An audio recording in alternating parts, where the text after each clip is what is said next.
मुक्ताईला वाटलं की आपण ज्ञानोबरायांना विचारावं, म्हणून ज्ञानोबरायांना ती विचारू लागली.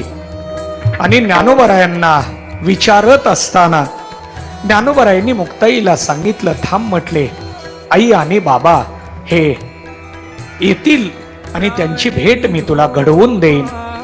अशा पद्धतीचा विचार त्या ठिकाणी ज्ञानोबराय मांडू लागले. मुक्ताईला समजावून सांगणं हे निवृत्तीनाथांना सुद्धा जड होऊ लागलं. अहो, जे व्यवहारात कधीही येत नाही तसे निवृत्ती, पण त्यांना सुद्धा मुक्ताईला समजावून सांगणं खूप कठीण होऊ लागलं.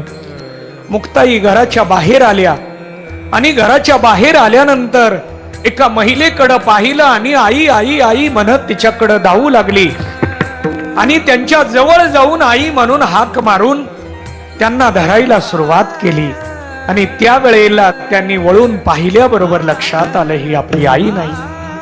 आणि पुन्हा मुक्ताई माघारी आल्या. मुक्ताईने घरी येऊन